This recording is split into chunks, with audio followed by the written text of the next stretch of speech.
is going to the Final Four. The following is a Learfield presentation of the Oregon Sports Network. And Oregon is going to play in the national championship game. This is Duck Insider.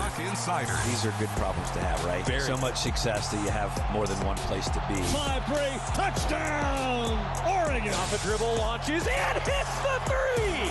Oregon leads! What a great opportunity it is to be able to play at University of Oregon. I'm just incredibly proud to be a part of something like this. She wants another three. Oh, three in a row! Oregon is headed to the Super Regional. Big Ten champions, your Oregon Ducks. We are so privileged and so fortunate. We get to see all these young people. We get to see this incredible growth, which is what college is all about. This is Duck Insider on the Oregon Sports Network from Learfield, presented by OnPoint Community Credit Union. People are the point. Now let's go live to the Country Financial Studio to talk Oregon Duck Athletics. Welcome into Duck Insider on a Monday. Ryan Milano here with you in the Country Financial Studio. Duck Insider, as always, brought to you by OnPoint Community Credit Union. Wrapping up a weekend in Oregon athletics full of hoops and a little bit of tennis, even some track and field that we'll get to later in the show. We will talk to Kelly Graves post-game after Oregon women's basketball swept what was an incredibly pivotal homestand at Matthew Knight Arena in the midst of Big Ten play, positions the Ducks very strongly in the Big Ten women's basketball standings as things move forward. Hear from Coach KG as well as players Sophia Bell, Ahisa Tute, who had a breakout game against Indiana, and Peyton Scott as well. We'll also hear from Dana Altman. He chatted with Joey Mack on the road after Oregon men's basketball dropped their matchup against Minnesota on Saturday over the weekend. We'll break that down as well as get you ready for softball season, which is less than 2 weeks away. Yeah, less than 2 weeks from first pitch for Oregon softball. Coach Melyssa Lombardi will break down the state of the team and what to expect at the Jane this year. There's a lot going on the show today, first of which Oregon football season ticket announcement for next year, or rather reminder. Just make sure that if you had season tickets and you want to keep those season tickets, make sure that you submit your 2025 season ticket renewal or deposit by this Friday. Friday of this week is the deadline. Make sure you submit your renewal or deposit. GoDucks.com/FBTix. Make sure that your spot is secured in Autzen Stadium for this upcoming 2025 football season. We will talk a lot of basketball. We are in hoop season now, and we will be talking about the women of Oregon who had a really strong performance against Indiana. A little bit of the same game that happened against Iowa earlier last week, where the Ducks, they got down early, low-scoring affair. Defense kept them in it, and then the Ducks able to surge late. That's pretty much what happened in this game against Indiana as well. Hoosiers got out to an early lead. Ducks kept hanging around. Oregon led for something like 34 seconds for the first 34 minutes of the game. And then all of a sudden, Oregon gets the lead late in the fourth, holds on through the wire, closes the game on a 12-2 run, a 54-47 victory for Oregon over Indiana, led by Peyton Scott with 14 points, perfect from the field, 6 rebounds, and Ahisa Tute, who had a stellar game off the bench with 9 points, one shy of her career high, and 8 rebounds, which was her career high in just 16 minutes. Big game for those two and the women of Oregon as they got the win over Indiana, swept the homestand, puts Oregon at 6-3 in conference play with 9 Big Ten conference games remaining for the women. 6-3 at the halfway point. It's a good spot to be in. Kelly Graves, after what was another stellar defensive performance for Oregon at home as the Ducks climbed to 13-1 at Matthew Knight Arena on the women's side this year, protecting that home floor. Post-game reactions from Coach Kelly Graves. Okay. Well, great win. You know, I'm sitting here looking at the stats. We scored more off every category. We beat them. Points off turnovers, points in the paint, second chance points, fast break points, bench points. sure doesn't seem like when you watch the game that it was like that. But really proud of the team. I'm telling you, we showed a lot of heart and guts tonight. Everybody contributed. This was truly a team win when 11 players score out of the 12 that played. And the one that didn't, I thought she came in and gave us a real lift for a few minutes in that first half. So, yeah, just really proud of the team. Our defense, we were talking in the hall a little bit earlier with Ken and I, and the defense got us some points late in that game, in that fourth quarter, and that, and that was really the key. So, yeah, that was it's a heck of a win, man. We just finished first half of Big Ten 6-3, and 13-1 at home. We're doing a lot of really good things. We just got to keep it going. Still wasn't a work of what was a thing of beauty. A thing of beauty. You guys were able to force. Did that feel like it was you step up something? Was that a cumulative effect of just kind of the way you played the whole game? How would you explain that? I think all of the above. I thought we played a little bit more desperate, took some more chances defensively late. And yeah, I think just, that kind of pressure for the whole game, they just kind of let down a little bit. I thought the crowd really helped tonight on a couple of those possessions. Maybe they didn't hear what they wanted to do, whatever it was. Indiana's a great team. I watch a lot of film, and I wouldn't say nervous, but I was very concerned about this game because they're so good offensively. They can shoot at every level. They've got 5 players on the floor at all times that can score. So you can't hide anybody. And so yeah, that was I thought just a cumulative effect maybe. And we had the right lineup in. We had Ari Long in, and she makes things happen defensively. And I thought Deja defensively was good. Sophia, as you guys well know, is one of our best defenders, and she's long. We get hands on balls. So I think it was a little bit of everything. You had, I think, 22 points midway through the third. That young group, though, with Atute, Bell, and Long helped that 10-0 run, and you kind of stuck with them for a little bit in the fourth quarter. What did that group give your seniors who came back out for the final 5 minutes there? Well, it gives them something to think about. It also gives them some confidence knowing that if they're not quite on or having a great game, that we have people that can come in and play well. 27 points off the bench. It's exactly half our scoring. And I guess I can't, I can't talk about the game without talking about Ahis. She came in as a freshman in a big moment. We needed the physicality. I just thought down low, we had opportunities, but we're just not making those shots. Granted, many of them were contested, but she's tough. She is tough and great around the basket. And in a big game like that, you're never quite sure how a freshman who hasn't played a lot is going to, how they're going to take that in a game like that. And she just did it. Good on her. React is what I was going to say. Curious what kind of led to your confidence to go with her for such an extended period? Well, I think the main thing was just her physicality. We just weren't getting anything at the rim, and we've got to do better. But then when Philly came back in down the stretch, she got a couple down low. But we just knew she's our most physical player, and that's what we needed. And we went with it. And she did a heck of a job on the boards. How many boards did she get? I didn't even look at that. 9 and 8 in a game like this against a really good team, an NCAA tournament team, a team that, has – Coach Morin's done an amazing job there. I think they've won 20 games like 8 or 9 years in a row. That's a great program. Sophia was plus 15, I think, in 24 minutes, and it felt like it. We know what she gives on the defensive end, but what was she giving kind of on both ends to spur that along? Well, she's a long, we were outsized at every guard position all night long. And, she gives us a little bit of length, but, she can shoot the three. She's not afraid to shoot it. I don't know. She made one I know of tonight, but, she's not afraid to shoot it, and we need that. We just need that, it stretches their defense a little bit and allowed Ahis to do some things inside. So it all kind of goes together.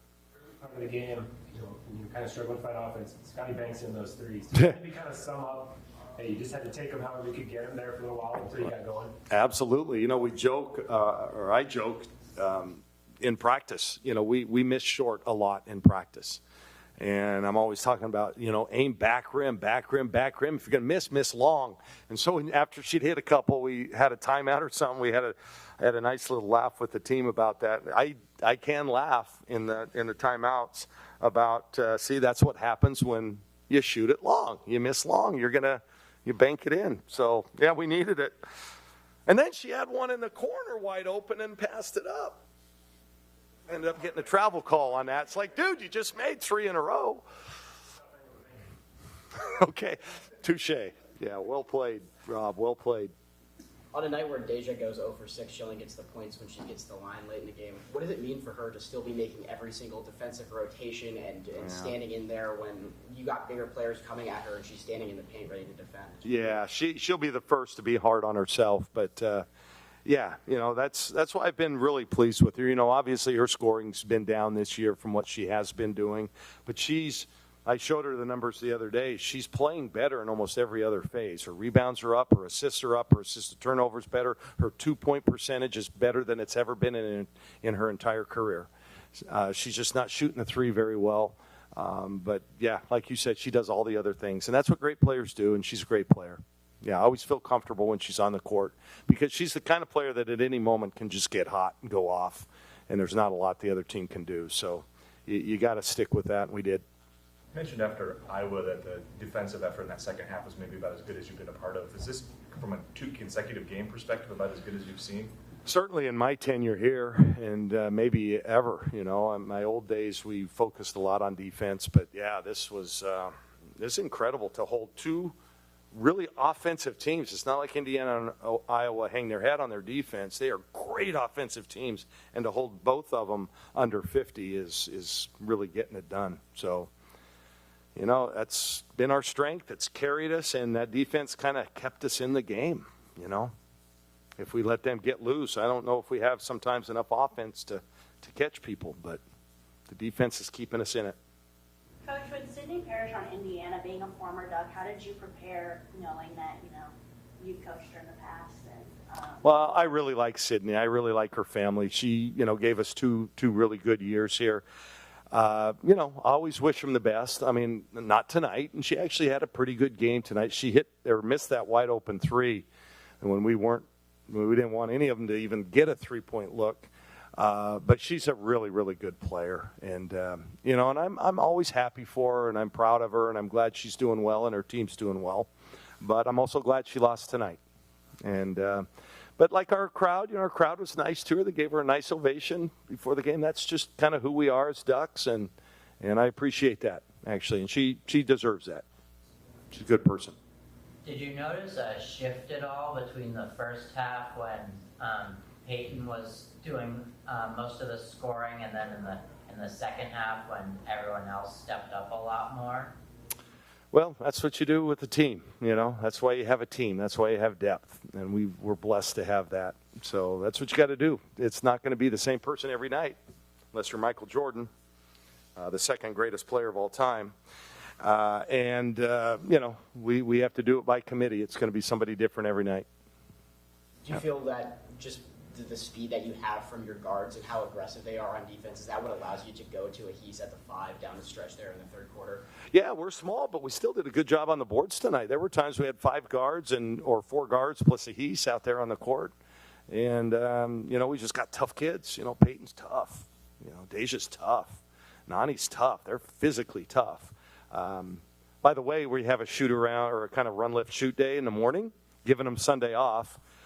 Because, Nani's heading back to Kansas City for the Chiefs-Bills game.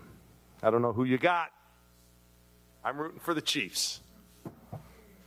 I got to. Have you seen Kingsley? Yeah, he'll be hanging around at some point after they lose or win it all. He'll be here for the remainder of the season. And so let it be known, Kingsley, I am all on the Chiefs bandwagon right now. Let's go. I don't want him coming down on me. Kelly Graves got his wish. Kingsley and the Chiefs, they got the victory yesterday, so they are on to the Super Bowl. So wins all around for the Oregon women's basketball family. Coach Kelly Graves pretty pleased with the effort after the win against Indiana on Friday. That interview brought to you by the Willamette Valley Cancer Institute and Research Center, Better Cancer Care, close to home. A really impressive effort for Oregon women's basketball as they get the 54-47 win over Indiana. The last two games for Oregon women's basketball held an Iowa team that averages 75 points per game, under 50. Held an Indiana team that averages 70 points per game, under 50. Defense is working. Defensive ball is working well for the Ducks throughout the midway point of Big Ten season. Some of the players also working well for the Ducks. We're going to talk to them right after this timeout on Duck Inside on the Oregon Sports Network from Learfield. As a local community credit union founded by teachers, OnPoint is committed to supporting the students and faculty at the University of Oregon. And on game day, we're right there with you, on the field, in the bleachers, and in the classrooms. Drop by our local branch today and discover the many ways OnPoint can help support your financial well-being. OnPoint Community Credit Union. People are the point. Federally insured by NCUA. Equal housing opportunity. At Shadow Hills Country Club, we're more than just an award-winning golf course and practice facility. Our events team offers all-inclusive event pricing that allows us to take care of all the details while you enjoy your event. Our indoor and outdoor venues offer you a wide variety of fully staffed options that put the focus on you. From weddings to business and social events, at Shadow Hills Country Club Events Center, you get the benefits of a resort atmosphere and amenities in a peaceful country setting, just minutes from downtown Eugene. Call for a tour today or visit shadowhillsevents.com. More Duck Insider from the Country Financial Studios after this on the Oregon Sports Network from Learfield. Hi, I'm Ryan Blaney, a third-generation race car driver, and I dedicate a lot of my time going fast. But when my grandpa was diagnosed with Alzheimer's, it was a very unexpected bump in the road for us. It's important to notice if older family members are acting differently or having trouble with routine tasks. Early detection of Alzheimer's can give your family time to explore support services and access available treatments. If you or your family are noticing changes, it could be Alzheimer's. Talk about seeing a doctor together. Visit alz.org/time-to-talk. A message from the Alzheimer's Association and the Ad Council. Kids ask their parents a lot of questions. Why can't people fly? Gravity. Is the moon really made of cheese? Yep, cream cheese. When can I move into a big kid's car seat? For some questions, parents may not have the answer, but that's okay. They can't know everything, but knowing the right seat for their age and size will help protect them in a car crash. Find out more at nhtsa.gov/the-right-seat. Where do babies come from? Good luck, Dad. A message from NHTSA and the Ad Council. You know you make me wanna kick my heels up and throw my hands up and throw my head back and come on now. Don't forget to say you will. Don't forget to say yeah. Back here in the Country Financial Studio, it's Duck Insider, brought to you by OnPoint Community Credit Union. Ryan Milano here with you, breaking down a sweep of a 3-game homestand for Oregon women's basketball, which brings the Ducks to 6-3 in Big Ten play through the halfway point of the conference season. Some big-time performers in this win over Indiana. Peyton Scott, she had 10 first-half points, finished with 14 points, kept the Ducks afloat when the offense wasn't working for the rest of the team, was perfect from the field, perfect from the three-point line, perfect from the free throw line, had 6 rebounds, had an assist. Peyton Scott was absolutely everywhere, and then once the second half hit, it was the Ahis Atute show. Ahis Atute broke out onto the scene with 9 points, 8 rebounds, and was a physical impact player for Oregon women's basketball. You heard Coach Graves also mention what a force Sophia Bell was on the defensive side of things. She hit a big 3, had 4 points in the game, 4 rebounds, 2 assists, and a strong all-around game, and really helped the Ducks force 5 Indiana turnovers in the last 5 minutes of play, which helped Oregon go on a 12-2 run to secure what was a 54-47 victory on Friday at Matthew Knight Arena. The post-game from the players, including what was a really strong performance from Ahis Atute, and Peyton Scott made sure to showcase that performance. The reactions from the players. When kind of the start group re-entered, I think with about 5 minutes to go before they came back in Asia. What did these two and that group do for you guys to get you back in the game, to give you guys confidence to come in there and finish the game out? Man, everything. I think these two probably gave us the best minutes of the night. I mean, I don't know the last time you said her name, and we wouldn't have won the game without her. You know, like, and so, too, coming in we're not afraid to step up when our number's called, and we talk about that a lot. And I'll keep preaching it. We've said it since day one. Our depth is going to win us games, and tonight it won us games. You just talked about what was working for you. You haven't necessarily played a lot recently, but you came out here and were really impactful and in very meaningful minutes. I think what really worked for me well was just getting low and posting up hard and doing what I do best, being physical and just getting the rebounds, because that's what my team needed in that moment. Where does that physicality come from? I mean, Coach called you maybe the most physical player on the team, and that's obvious when you're watching it that that's the case, but where does that start? Lifting. I mean, I'm kidding. I used to play a lot with my big brothers, and they're like big bullies, so that was I had to be physical to kind of survive. Can y'all clip that and put that somewhere? That's funny.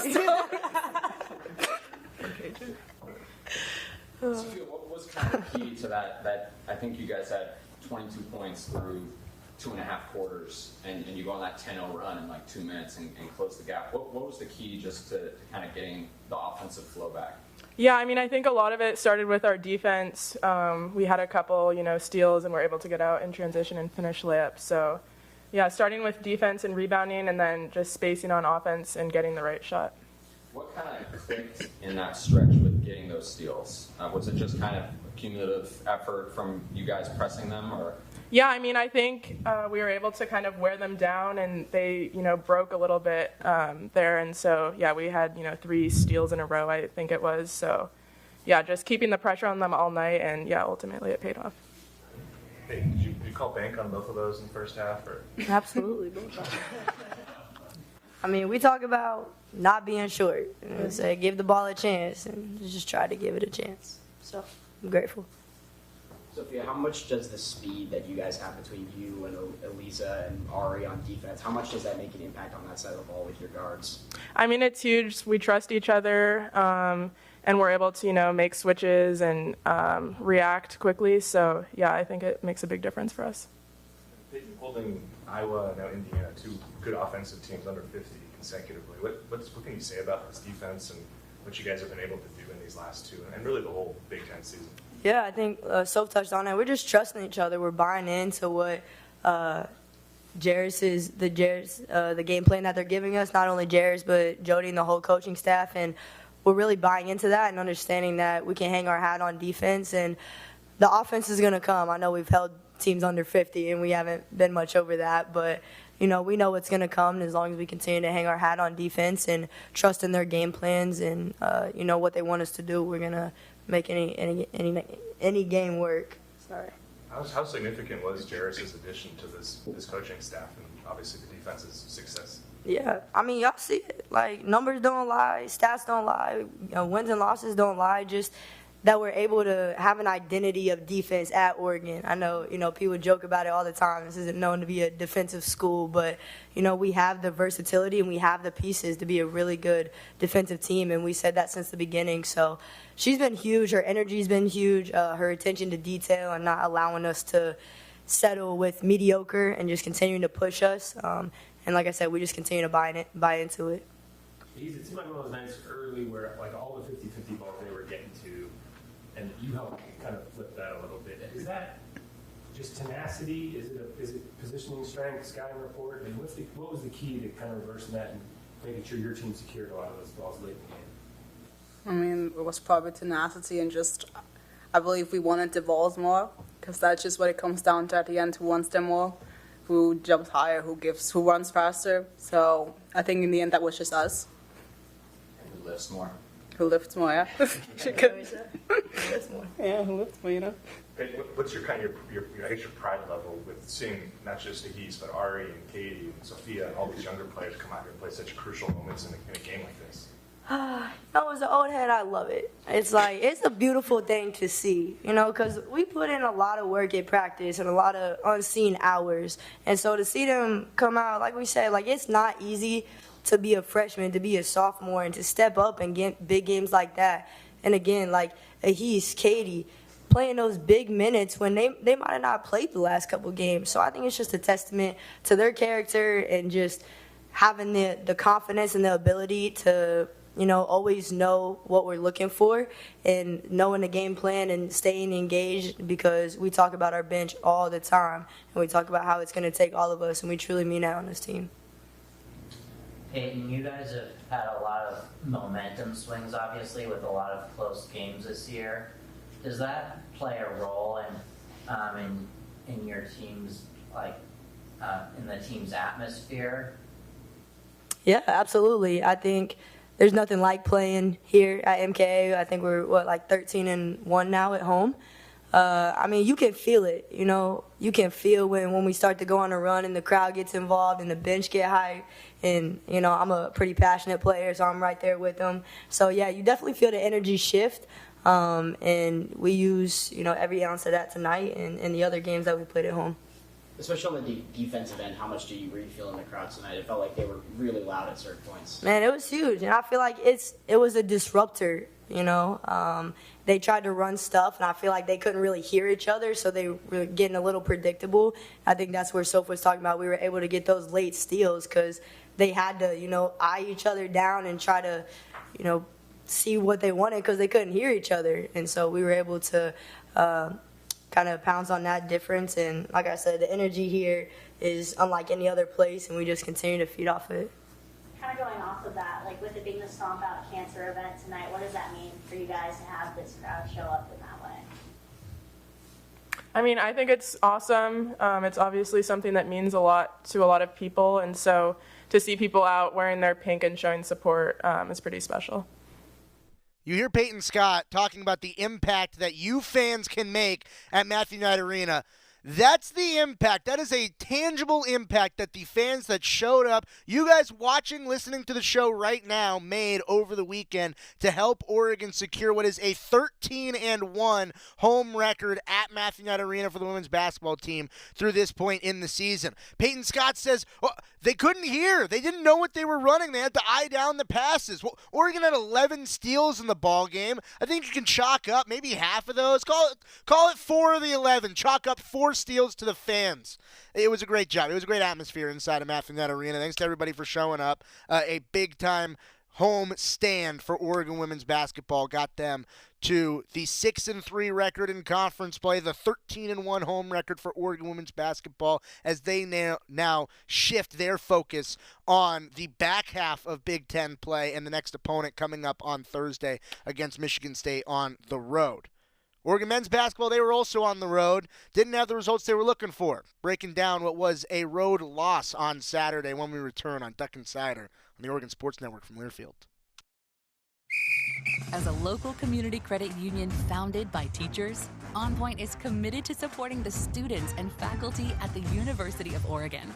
And on game day, we're right there with you, on the field, in the bleachers, and in the classrooms. Drop by our local branch today and discover the many ways OnPoint can help support your financial well-being.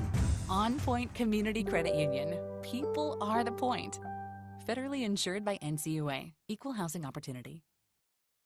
Hey Duck fans, at Country Financial, they make insurance easy. Whether you're shopping for home, auto, or more, their representatives will take the time to understand your specific needs and explain what options work best for you. Worry less and feel more confident knowing you're covered. Visit countryfinancial.com to get started today. Experience more with Country Financial. Auto and home insurance policies issued by Country Mutual Insurance Company, Country Preferred Insurance Company, and Country Casualty Insurance Company, Bloomington, Illinois. Duck Insider continues after this timeout on the Oregon Sports Network from Learfield. When might you be buzzed? When you suddenly love everything. You guys, I love this song. I love these nachos. I love our kickball league. Ugh! I love this guy. What's your name? You know what I'd love? A ride when it's time to head out. If you see a buzzed warning sign, call for a ride when it's time to go home. Buzz driving is drunk driving. A message from NHTSA and the Ad Council. I love your car. Is this real leather? When you're high, you feel different. You think different, you talk different, you draw different, you listen to music different, but you probably knew that. Problem is, you also drive different, and not in a good way. That's why driving high is illegal everywhere. So if you're high, just don't drive. Make a plan to get a sober ride. Because if you feel different, you drive different. Brought to you by NHTSA and the Ad Council.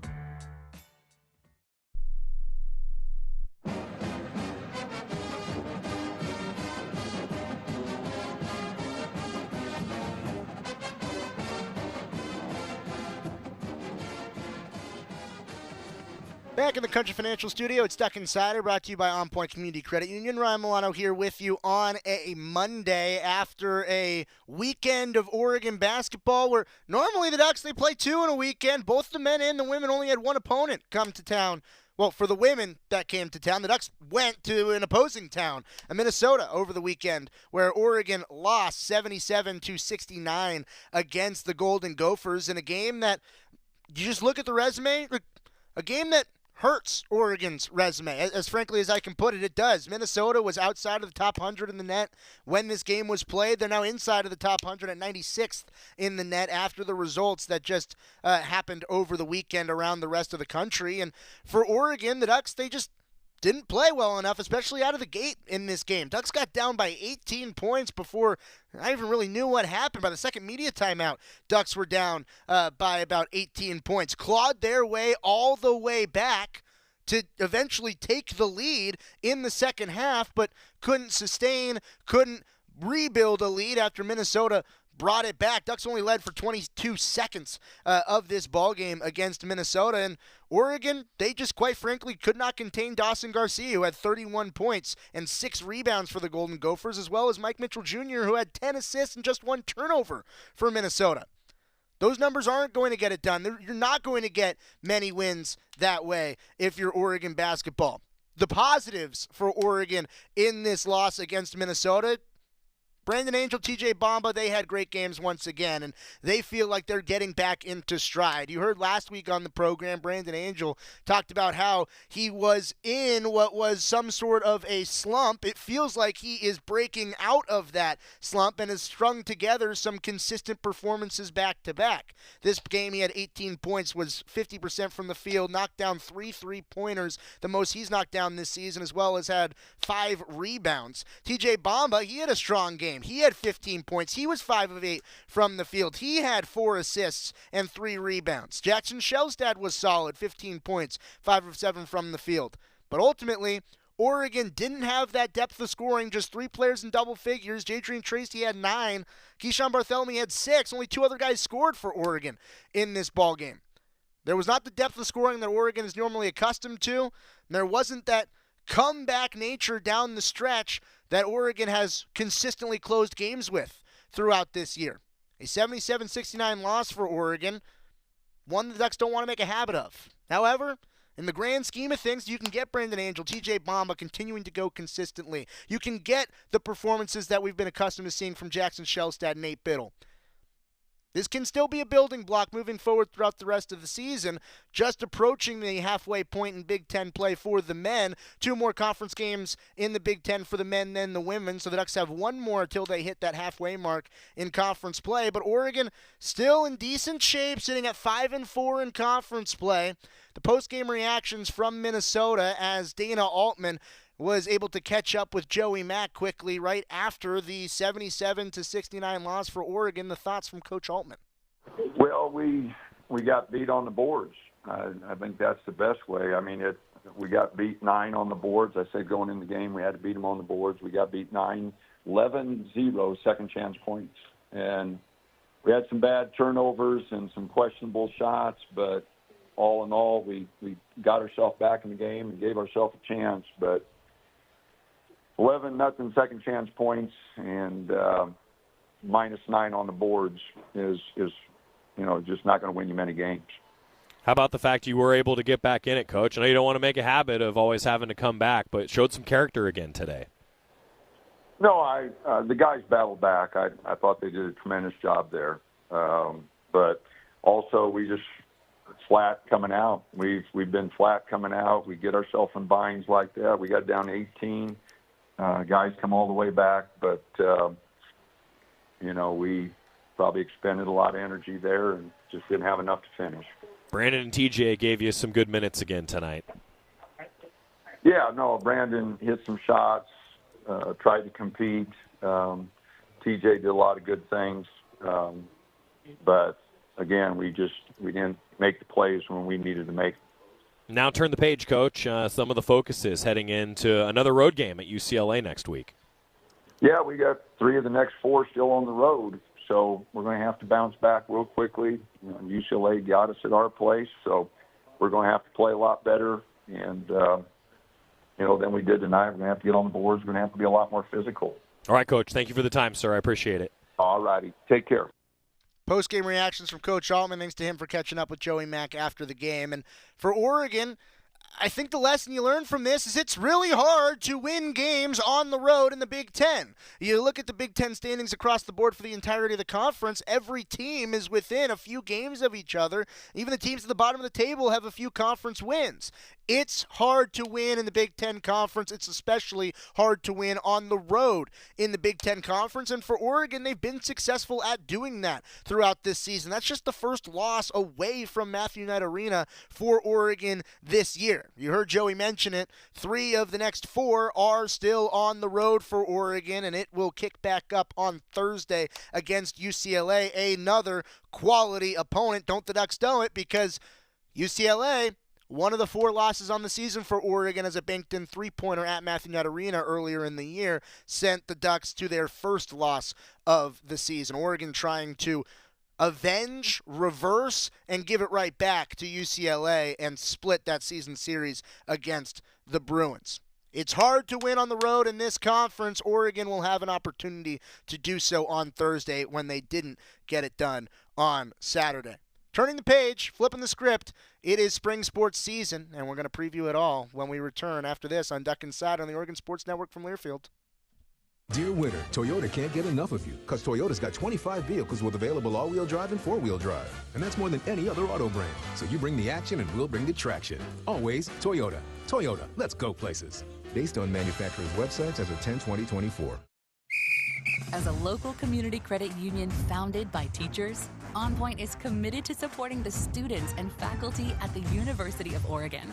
And on game day, we're right there with you, on the field, in the bleachers, and in the classrooms.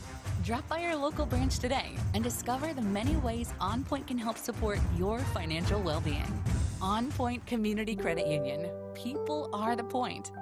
Federally insured by NCUA. Equal housing opportunity. Dear winter, Toyota can't get enough of you, because Toyota's got 25 vehicles with available all-wheel drive and four-wheel drive. And that's more than any other auto brand. So you bring the action and we'll bring the traction. Always Toyota. Toyota, let's go places. Based on manufacturer's websites as of 10/20/24. Duck Insider, your home for the latest news on Oregon athletics on the Oregon Sports Network from Learfield. Are you prepared for an emergency or disaster? Because it's not a matter of if, but when. Don't find yourself saying, I'll trust water bottles and a flashlight to save the day, but I'll be proved wrong. With a tornado approaching, I'll realize that I lack a wheelchair-accessible shelter. When the floodwaters rise, I'll be up in the attic with 20 cans of beans. It's a recipe for disaster. Let's prepare so we all have a better story to tell. Get started at ready.gov/older adults. Brought to you by FEMA and the Ad Council. Comes to a gun suicide attempt, all it takes is a moment. My son, Ricky, took his life by the use of a firearm.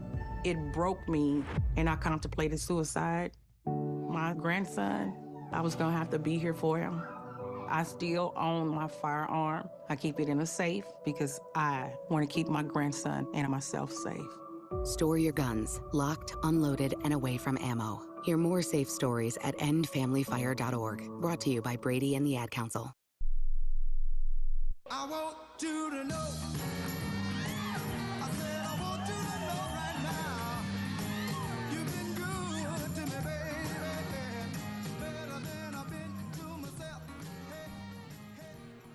Back in the Country Financial Studio on Duck Insider, brought to you by OnPoint Community Credit Union. Ryan Milano with you as we are still in the winter term, but the spring sports are right around the corner. And for Oregon softball, they have first pitch in less than 2 weeks. Yeah, Oregon softball going to get things started soon, very soon. And Coach Lombardi, at the end of last week, met with the media, talked to the media, and previews what Oregon softball is going to look like in this new version under Coach Lombardi. It's an Oregon softball team that has a lot of new faces, a lot of turnover, but also a lot of promise going into this year. The thoughts from Coach Lombardi as we quickly approach the beginning of softball season. Paige said to the outside world, you guys might look like a young team, so that kind of allows them to play a little bit freer and really chase after it. What are sort of your expectations for this year? I think in general, our expectations never change. It's just you have new elders and new young people that are coming in. So the expectation's the same. What I like about this group is that I do think the outside world sees them a little young, and I think it gives them the opportunity to fly under the radar a little bit, which I like. I'm fine with that. Kai is somebody who's not flying under the radar. You know, what is it like to have her at the top of your lineup, and what does she mean in her ability to kind of just set the tone early on? She means a lot. I think about how much she's grown as a freshman to now, and just the leader that she has become in our locker room and how much these guys look to her.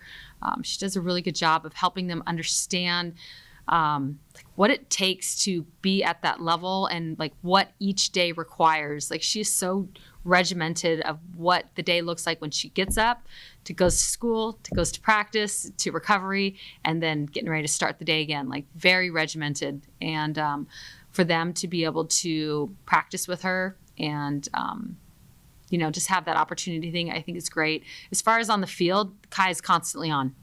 And so if Kai hits a single, it turns into a double because she's so fast, she's able to steal. And then a base hit, we are up 1-0. So I think she allows us to start fast, which is important to us. We want to be able to start games fast and finish fast. And I think she gives us that opportunity. I think K-Dub, I think Ayana, I think Kedri. We have speed throughout the lineup. So I think it gives us that ability. You talked about her improvement through the years. What about now? What's that next step for her? Yeah, I think for her, you see the speed that she has in the short game, but then I think you'll get to see some more power from her this year as well, which will open up the field even more. In a world of college athletics where it feels like, sport after sport is, heading to the transfer portal, trying to get pieces, you guys this year went more recruitment with the freshmen, a lot of young talent on the team. Why do you feel like this year is more important to kind of bring in some of the freshmen and bring in that next generation than maybe trying to go more to the portal to try and, maybe try to bring some more veteran experience this year? Mm-hmm. I think with this group right here, for all of us as coaches that have been here, this is like our first, not our first group coming in, but it's a group that we have able to talk to a couple years and then getting them to come in, just the relationship. There's just been a longer relationship in preparing them for their first year. And I think that goes a really, really long way. They just know exactly what we need, the expectations, because we've been recruiting them for such a long time. And I think that goes a long way. Transfer portal, what I think is great is you have opportunity for a Lindsey Grine or a Stacey Chambers, where you have a young group like this, but then you can kind of select, one or another to come in that has the experience to help lead them and do the things that you need them to do. And speaking of Lindsey, just how big has she been just to add her to the bullpen? Huge. What I really love is this is our deepest staff that we've had since I've been here, most complete staff, and they all are so different. Not one is the same. And Lindsey, for her being a power pitcher and a strikeout pitcher, but then the ability to throw soft. And people think of her as a rise ball pitcher, but the ability to throw down. I just think she gives a lot of different looks.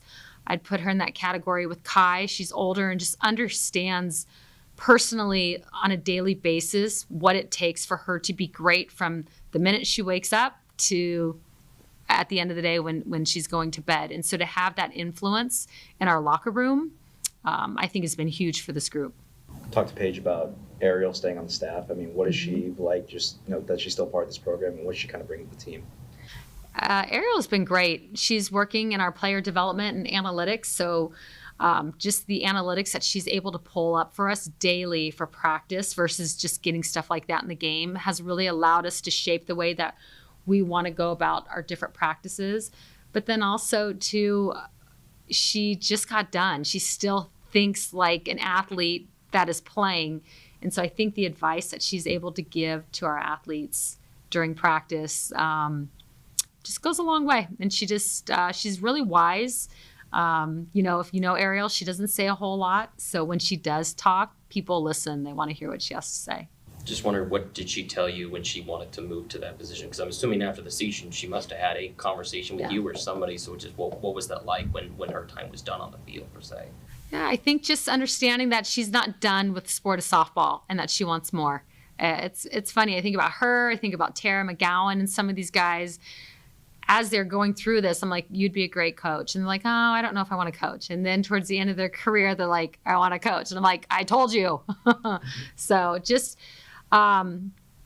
exciting to see them wanting to stay with the sport, but to go about it in a different way and to be able to have the ability to now, instead of working so much on themselves, of wanting to give back and work with athletes and coach them up.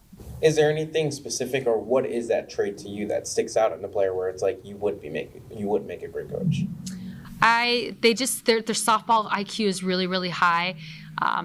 They're always usually pretty steady. They really don't get too high or too low with their emotions. They take the game as it goes, and they understand that there's going to be days that are going to be their days. No matter how prepared, and those guys are really prepared, but days that will be their days, and then days that aren't. And those days that aren't, they don't live and die. They just adjust and get better, and then they're ready for the next at bat, or they're ready for the next game. So they just go about things a little different.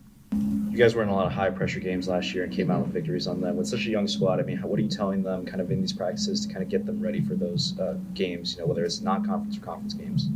With this group, one thing you will feel the energy. The energy is through the roof with this group. You're going to really enjoy watching them compete together, but it's really been a lot about the process, like not so much what we're going into and this is the team we're playing and this is what we'll do if we're going to win, if we lose, whatever, but more of this is our process. Trust your preparation. Don't do anything different now that we're in this game. Do what you've been doing this entire time in the fall and January practices. Does that energy come because there's a lot of freshmen on this team? Yeah, it does. And it's funny because it's not like our entire team, is full of freshmen, but we've got some freshmen that just have a lot of high energy, and you've got some older ones that have high energy. So I don't know. I think each year you have, your team's going to have a different identity. And this one is definitely just a lot of energy. Last year, we only talked about this moment because you guys were still in the Pac-12, but now obviously you're part of the Big Ten Conference. Just what are you most looking forward to about competing in the Big Ten and facing some of the opponents that you guys are going to face down the road when you guys hit conference play? I'm excited. I'm excited to go to Indiana and see what their venue looks like. We played them last year in non-conference, and they were excellent. I like that not only do we get to play Indiana, but at the end of that trip, we get to go to Notre Dame. I've never been to Notre Dame. So for us to go to different parts of the country that we've never been and play top softball competition, I think it's going to be exciting for us in different ways. We're going to go to Rutgers, and before that one, we're going to head to New York City. There's a majority of us, including myself, that's never been there. So I just think we're going to get great softball. We're going to see great venues, but then some other things as well. What kind of dynamic has Stacy added to the pitching staff as a veteran lefty arm, just being able to have that option of a lefty in the pen? It's great. I'm really excited to get that lefty. You need it. Like the matchup thing is, it's huge. You need to have all types of matchups, and she gives us that lefty-lefty matchup. Energy, she's in her 5th year getting her master's, and she's got just as much energy as Stephanie Mayaki has. So I love that. Like when she's on the mound, you can feel the excitement. She's a competitor. She likes to compete, and you are going to really see that rub off with the athletes that are around her. What do you feel like this team's greatest strength is heading into this season? That they love this game of softball. that they love the game of softball, and that they have such a strong work ethic and want to be great. And to me, when you have those three things, it's just sky's the limit. You're not playing softball because you've been playing your whole life. You're playing softball because you love it, and you want to see as an individual, how great you can be. As a team, how great can we be? And I just, since day one, since we stepped foot on campus, you could feel something with this team. All of us on the team, coaches, different people we've interacted with, everybody feels the same way. You could just feel like there's just a really good positive buzz with this group, and I like that. There's a lot of youth in the infield with Paige kind of as the returner, as the veteran leader. What have you seen from her in terms of stepping into that role as a leader for the infield, and what excites you about the young players that you have there? Yeah. Paige, she's our Golden Glover. She's commanding the infield. She understands it. She has an expectation for herself and for her teammates. And so just the standard that she holds daily, she expects the others to hold the standard as well. She plays at a very fast pace, makes very quick decisions. Again, she forces the others to do the same around her. So what I love is the freshmen, they're having to play more like veterans and figure things out quicker because of who they're surrounded by.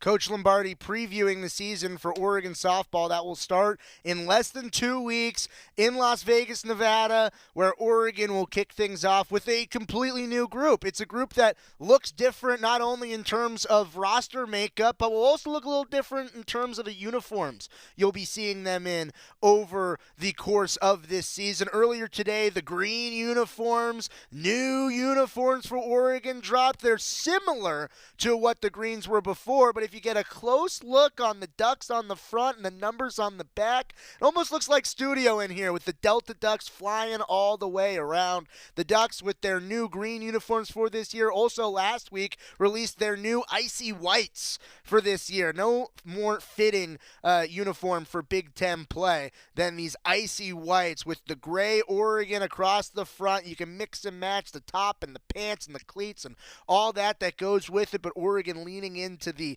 gray and the white. You see Elise Sokolsky there wearing some green pants. It's going to be a new look Oregon team in terms of both the makeup of the roster as well as the uniforms on the field and in between the lines of the diamond, as the Ducks are within 2 weeks of starting their Diamond Sports season for Oregon softball, who will play a doubleheader on February 7th, where the Ducks will start off their season and kick off this new campaign of Oregon softball in Las Vegas, Nevada. Pretty close to where Paige Sinicki and the Luchar sisters grew up. Good to see them getting back home. Should have a lot of Duck fans in town supporting. It'll be great. It'll be great. Whole bunch of other sports going on as well, and a whole lot to update you on over the weekend. I'm going to get to it when we return on Duck Inside on the Oregon Sports Network from Learfield. Hey Duck fans, at Country Financial, they make insurance easy. Whether you're shopping for home, auto, or more, their representatives will take the time to understand your specific needs and explain what options work best for you. Worry less and feel more confident knowing you're covered. Visit countryfinancial.com to get started today. Experience more with Country Financial. Auto and home insurance policies issued by Country Mutual Insurance Company, Country Preferred Insurance Company, and Country Casualty Insurance Company, Bloomington, Illinois. As a local community credit union founded by teachers, OnPoint is committed to supporting the students and faculty at the University of Oregon. And on game day, we're right there with you, on the field, in the bleachers, and in the classrooms. Drop by our local branch today and discover the many ways OnPoint can help support your financial well-being. OnPoint Community Credit Union. People are the point. Federally insured by NCUA. Equal housing opportunity. This is Duck Insider. Duck Insider on the Oregon Sports Network from Learfield. This message is for Shauna, my mom, who just finished her high school diploma. I wanted to say I'm so proud of you for finishing school. You taught me it's never too late to achieve your dreams. I hope to make you as proud as you have made me. When you graduate, they graduate. Finish your high school diploma for you and for them. Visit finishyourdiploma.org to find free and supportive adult education centers near you. Brought to you by the Dollar General Literacy Foundation and the Ad Council. You said you'd never buy your kid candy from the checkout aisle. Or forget extra diapers. You'd never lick your thumb to clean their face. Never, ever become a minivan mom. So when you say you'd never leave your child in a hot car, know it can happen. Cars get hot fast, and kids can be at risk in temperatures as low as 60 degrees Fahrenheit. Never happens. Before you leave the car, always stop, look, lock. Brought to you by NHTSA and the Ad Council.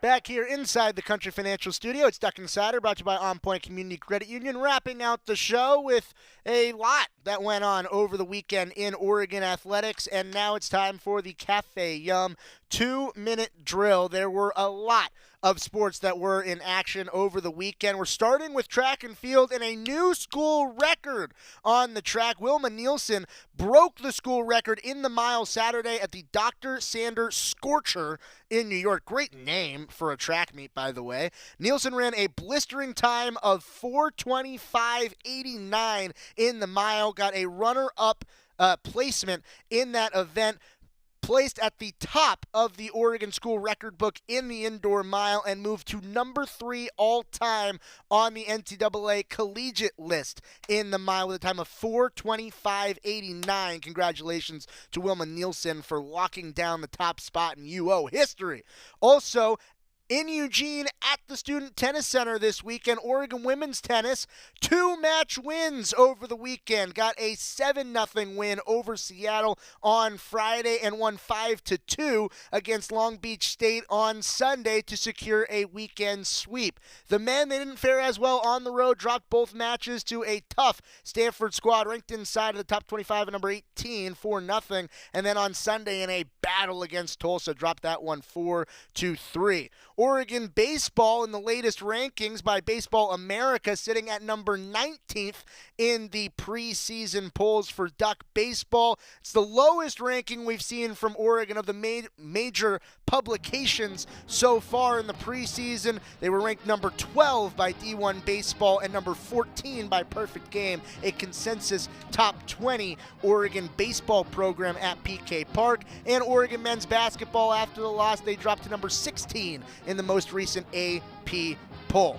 A whole lot going on around Oregon athletics. That's the Cafe Yum 2-minute drill. We'll be back tomorrow with Joey Mack and a whole lot more. Yeah. Go Ducks! August was born 3 pounds, 9.8 ounces. When I first saw him, it was a whole range of emotions. There's stuff I still want to do. Being a young